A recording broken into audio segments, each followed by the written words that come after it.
પહેલું ચેપ્ટર ધોરણ 8માં કયું છે? સમય સંખ્યાઓ. હવે આ સમય સંખ્યાઓ એટલે કેવી સંખ્યાઓ? પાછી આપણે અત્યાર સુધી તો ઘણી બધી સંખ્યાઓ શીખ્યા છો તમે, ધન, ઋણ, એ બધી ઘણી સંખ્યાઓ ધોરણ 6, 7, 8માં. હવે 8માં છે ને નવી સમય સંખ્યાઓ આવે. સમય સંખ્યાઓ એને આપણે પીક્યુ સ્વરૂપ કહીએ છીએ. કયું સ્વરૂપ? પીક્યુ સ્વરૂપ. હવે આ પીક્યુ સ્વરૂપ એટલે જેમાં અંશ પણ હોય અને છેદ પણ હોય, એને પીક્યુ સ્વરૂપ કહેવાય, જેની અંદર ઘણી બધી સંખ્યાઓ આવે છે. તમે અત્યાર સુધી ધન સંખ્યાઓ શીખ્યા 1, 2, 3, 4, 5. પછી ઋણ સંખ્યાઓ શીખ્યા -1, -2, -3. હવે બીજી આવે છે પૂર્ણાંક સંખ્યા. કઈ સંખ્યાઓ? પૂર્ણાંક સંખ્યાઓ. હવે આ પૂર્ણાંક સંખ્યાઓની અંદર શું હોય? ધન પણ હોય અને ઋણ પણ હોય, બધી ભેગી ઢગલો, હોલસેલ જેને કહેવાય. બીજું કે ધન અને ઋણ સંખ્યાઓ માટે આપણે શું કહીએ કે ધન સંખ્યાઓ એટલે આપણે સંખ્યા રેખા દોરતા ને, એ સંખ્યા રેખામાં જમણી બાજુ જઈએ ને એટલે એનું મૂલ્ય વધતું જતું. શું થતું? 1, 2, 3, 4 ને આ 5. આ બાજુ જો આ જમણી બાજુ કહેવાય અને ડાબી બાજુ. હવે ડાબી બાજુ તો માઇનસ સંખ્યાઓ હોય, બરોબર? હવે માઇનસ સંખ્યાઓ એટલે કે જેમાં એનું મૂલ્ય જમણી બાજુ જેમ જેમ વધીએ ને એમ વધતું જાય. 1 કરતો 2 મોટી, 2 કરતો 3 મોટી, 3 કરતો 4 મોટી. જ્યારે ડાબી બાજુ આવીએ એટલે એનું મૂલ્ય ઘટતું જાય. આપણને સંખ્યા દેખાય મોટી પણ હોય નાની. જો -1 છે ને, અહીંયા માની લો કે તમે -99 લખ્યું, તો આ -99 છે એ -1 કરતો નાની કહેવાય, કારણ કે ઋણમાં ઊંધું છે. મોટી એ નાની, નાની એ મોટી. જ્યારે ધનમાં શું છે કે ભાઈ જે નાની છે તો નાની જ, મોટી એ તો મોટી જ, કારણ કે એનું મૂલ્ય વધતું જતું હોય છે ને આ બાજુ ઘટતું જતું હોય છે. એટલે એના ઉપરથી આપણને ખબર પડવી જોઈએ. હવે તમારે બે વસ્તુ યાદ રાખજો. આ ઇમ્પોર્ટન્સ તો ઠીક છે, પણ આમ થોડુંક મહત્વનું ખરું. આપણે અત્યાર સુધી જે સંખ્યાઓ શીખ્યા છીએ એમાં પૂર્ણ સંખ્યાઓ. આ પૂર્ણ સંખ્યાઓ એટલે પૂર્ણ સંખ્યાની અંદર શું આવે બેટા? બોલો. ચિંતા. પૂર્ણ સંખ્યાની અંદર કઈ સંખ્યાઓ આવે?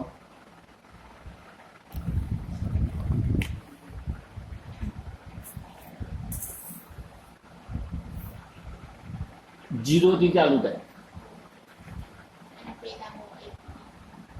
તો પૂર્ણ એટલે પૂરેપૂરી.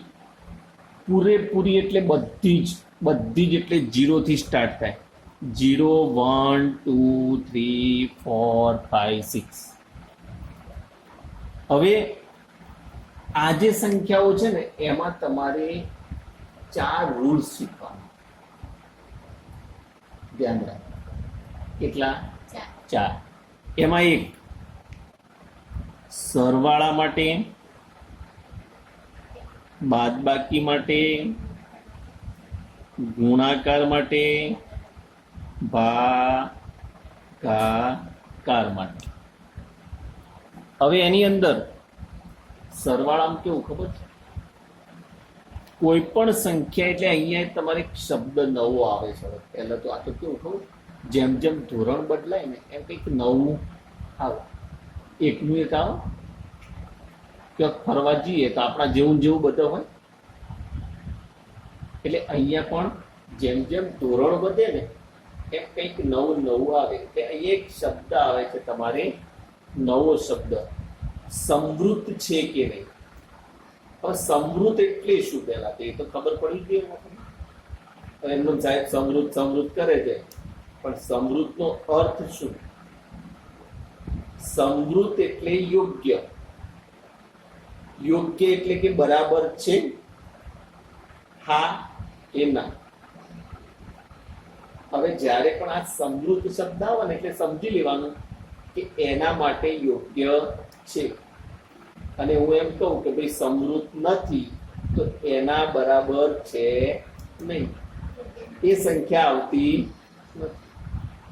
હવે આમાં પૂર્ણ સંખ્યાઓમાં તમે સરવાળો, બાદબાકી, ગુણાકાર કે ભાગાકાર કરો તો એ સરવાળા, બાદબાકી, ગુણાકાર, ભાગાકારમાં જે પૂર્ણ સંખ્યાઓ આપણે લઈએ કે ભાઈ 0, 1, 2, 3, 4 અનંત સુધી, અને એનો જ સરવાળો કરવાથી આપણને જે જવાબ મળે તે કયો જવાબ મળે છે? બોલો હેડો. પૂર્ણ સંખ્યા જ મળવો જોઈએ. જો પૂર્ણ સંખ્યા મળે તો આપણે કહી શકીએ કે ભાઈ એ સમૃદ્ધ છે. એક્ઝામ્પલ, સરવાળા માટે 0 + 5 = 5. તો આ 5 એ આની અંદર આવક ના આવે? ઓકે. 1 + 4 = 5. ચલો 5 + 7 એટલે કે 5 + 7 = 12. હવે 12 છે, 5 છે, આ 5 છે, એ બધી આ પૂર્ણ સંખ્યાઓની અંદર આવે કે ના આવે? હવે જો એની અંદર આવતી હોય તો એને આપણે કહીએ કે ભાઈ સમૃદ્ધ છે. ન આવતી હોય તો કહી શકીએ કે સમૃદ્ધ નથી. હવે બાદબાકી માટે, હવે બાદબાકીમાં જુઓ, ધ્યાન રાખજો, આ જ સંખ્યાઓ લેવાની છે. 4 - 3 બરાબર કેટલા? 1. ચલો 3 - 4 બરાબર, પણ કેવા? -1. હવે ધ્યાન રાખજો, જુઓ અહીંયા 4 - 3 કર્યા તો 1 જવાબ આવ્યો. તો આને આપણે કહી શકીએ કે ભાઈ સમૃદ્ધ છે, કારણ કે 1 એ અહીંયા છે પૂર્ણ સંખ્યાઓમાં. હવે અહીંયા જો કરીએ છીએ આપણે કે ભાઈ 3 - 4 તો -1 જવાબ આવે. હવે -1 તો પૂર્ણ સંખ્યાઓની અંદર છે જ નહીં, તો આને આપણે શું કહીશું? સમૃદ્ધ નથી. ક્યાંક એકાદી સંખ્યા ક્યાંક આવી જાય તો એવું ના કહી શકાય કે ભાઈ આ સમૃદ્ધ છે. ન આવતી હોય તો બધી રીત જોવી પડે ને આપણે. કઈ એકાદ એક્ઝામ્પલથી થોડું ચાલી જાય કે ભાઈ આટલું કર્યું એટલે ધેટ્સ ફિનિશ. ના. હવે જુઓ ગુણાકાર. ગુણાકારમાં જુઓ કે હું 0 × 4 કરું તો શું આવશે? 0. કારણ કે કોઈ પણ સંખ્યાને 0 વડે ગુણવાથી જવાબ શું આવે? 0.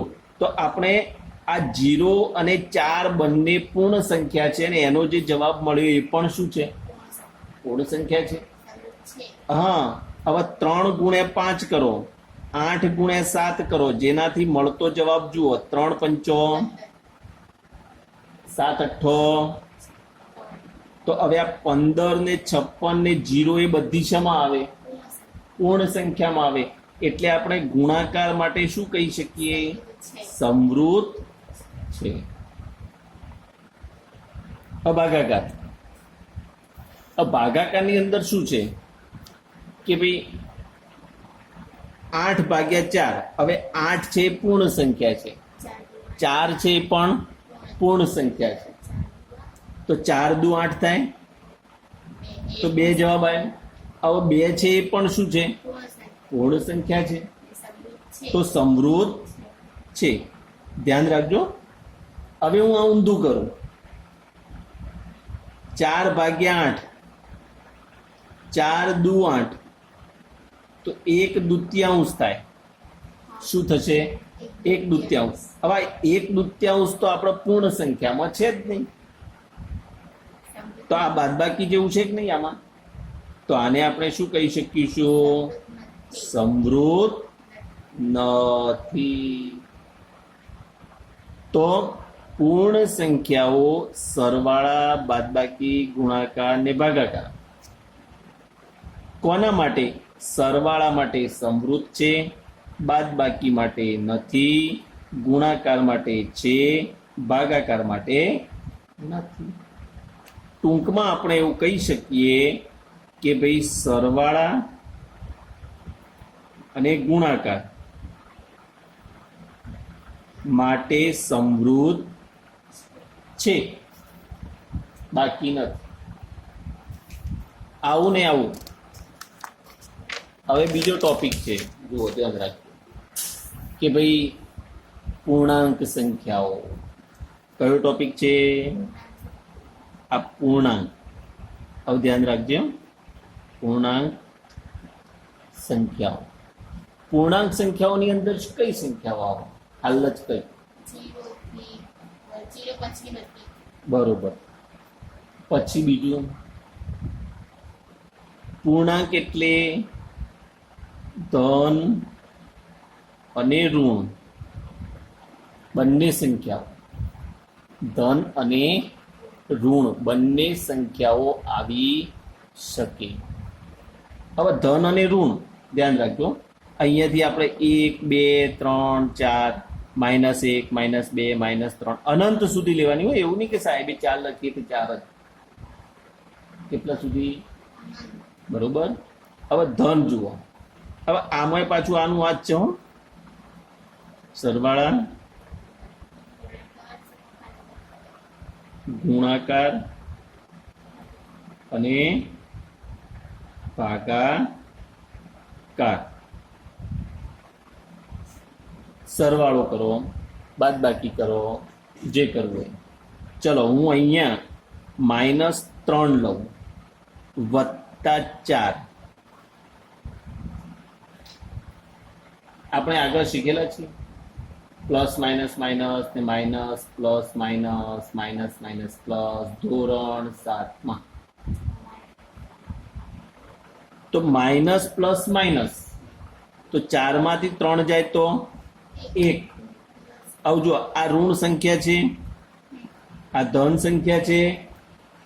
જવાબ મળે ધન સંખ્યા મળી. તો આના માટે આપણે શું કહી શકીએ કે સમૃદ્ધ છે. પૂર્ણાંક સંખ્યાઓ સરવાળા માટે સમૃદ્ધ છે. બાદબાકી કરો, -4 -8 = આ ઋણ સંખ્યા છે ને આ ઋણ સંખ્યા છે. માઇનસ માઇનસ પ્લસ 8 ને 4 12, તો -12. હવે જો આ માઇનસ એટલે ઋણ, -8 એટલે પણ ઋણ. એના થકી જે જવાબ મળે છે પણ ઋણ મળે છે, એટલે સમૃદ્ધ છે.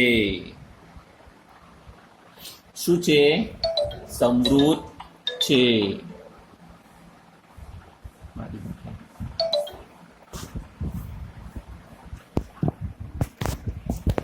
પછી કરું બેટા કોલ.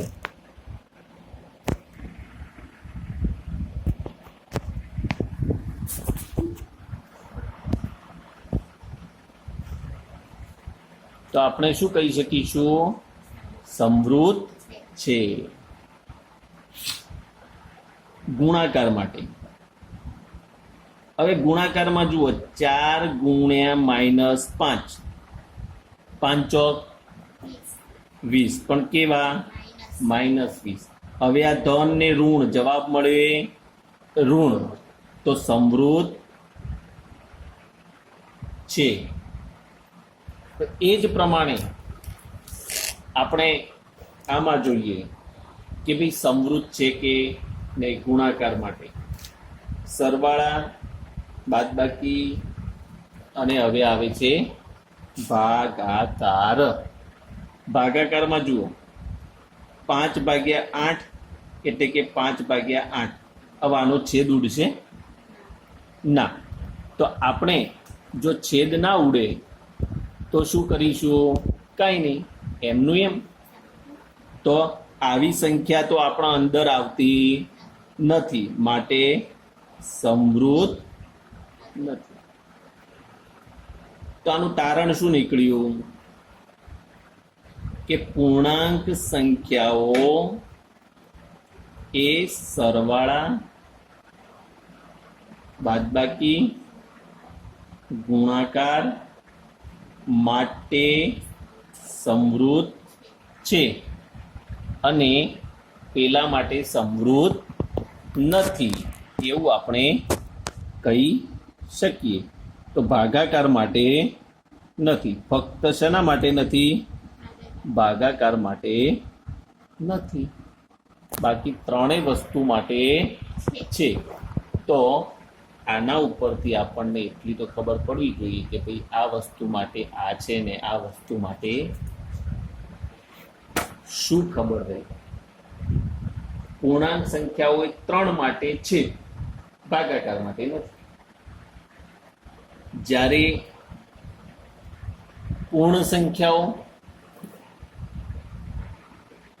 એ ફક્ત સરવાળા અને ગુણાકાર માટે છે, બાદબાકી અને ભાગાકાર માટે નથી.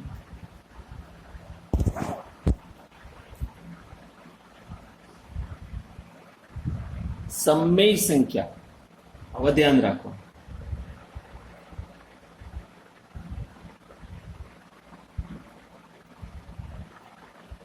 સમમેય સંખ્યાઓ એટલે કે પીક્યુ સ્વરૂપ, અંશ અને છેદ, જેમાં અંશ હોય ને છેદ પણ હોય. અંશ અને છેદ એટલે ઉપર ને નીચે. હવે એક વસ્તુ સામાન્ય તમને કહું કે ભાઈ એમાં સરવાળો કે બાદબાકી આપણે કરીએ તો એના દ્વારા શું મળે છે? જો આવી 4 પંચમાંશ હોય વત્તા 3 પંચમાંશ, બેનો સરવાળો કરીએ તો 4 થી 5 6 ને 7 પંચમાંશ. આ સમમેય સંખ્યા, આ પણ સમમેય સંખ્યા, બેનો સરવાળો કરવાથી મળતી સંખ્યા એ પણ સમમેય સંખ્યા. તો સરવાળા માટે સમૃદ્ધ છે. એવી રીતે બાદબાકી કરો.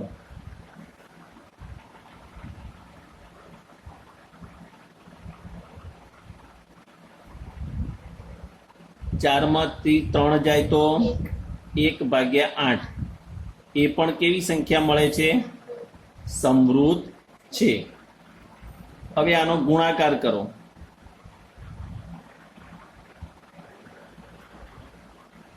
4 તરી 12 ભાગ્યા 7 પંચો 35. તો આ પણ સંખ્યા કેવી મળે છે? સમૃદ્ધ મળે છે. હવે આપણે જોઈએ કે ભાઈ ભાગાકાર કરવાનો.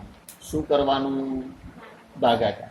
હવે ભાગાકારની અંદર પાછી કેવી પ્રોસેસ હોય? તો આપણે જાણીએ છીએ ને કે 4/6 ભાગ્યા 3/7. હવે ભાગાકાર હોય એટલે શું કરવાનું હોય? ગુણાકાર કરવાનું હોય. 4/6 ગુણ્યા આ સંખ્યા ઉલટાઈ જાય, અંશનો છેદ, છેદનો અંશ. 3 6 7 કરતા લાગે. 7 ચોક 28, 6 12 6 તરી. આ પણ શું મળી? સમમેય સંખ્યા. પણ ઘણી વખત શું હોય? 4/6 0, તો 0 જવાબ આવે. શું આવે? 0. હવે આ 0 એ શું કહેવાય? એ તો પૂર્ણ સંખ્યામાં જતું રહે.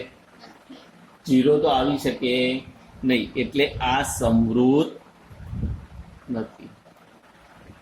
તો સમમેય સંખ્યાઓ એ સરવાળા, બાદબાકી, ગુણાકાર માટે સમૃદ્ધ છે, ભાગાકાર માટે નથી.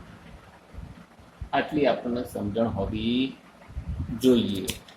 પછી તો ક્રમના, જૂથના અને બધા ગુણધર્મો છે. હવે એમાં એટલું બધું જાજુ છે નહીં. ક્રમના અને જૂથના ગુણધર્મો કેવા હું તમને સમજાવું. મેઇન દાખલા છે આમાં. ક્રમનો ક્રમમાં કેવું ખબર છે? 3 + 4 + 5 કેટલો જવાબ થાય? 5 ને 4 9, 10 ને 2 12. હવે આનો ક્રમ બદલી નાખો તમે. 4 + 3 + 5 કરો, શું જવાબ થાય? 12 જ થાય. 4 થી 5 6 7, 7 ને 5 12. ચલો હજુ ક્રમ બદલીએ.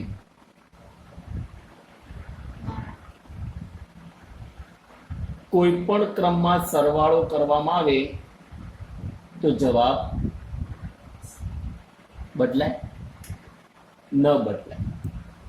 હવે કદાચ આવી રીતે જૂથ પાડવામાં આવે તો જુઓ, 3 + 4 + 5 છે. જો જૂથ પાડવું. હવે આનો સરવાળો કરીએ તો કેટલો થાય? 4 થી 5 6 7, 7 + 5 = 12. હવે હું આ 5 નો અને 3 નો જૂથ પાડું છું. 5 થી 6 7 ને 8 + 4 એટલે પણ 12. ચલો હું 4 અને 5 નો જૂથ કરું છું. 5 ને 4 9 + 3. તો આવી રીતે કોઈ પણ જૂથમાં સરવાળો કે બાદબાકી કરીએ તો પણ જવાબ કોઈ ફેર પડતો નથી. એટલે આપણે આ ધ્યાન રાખવાનું છે.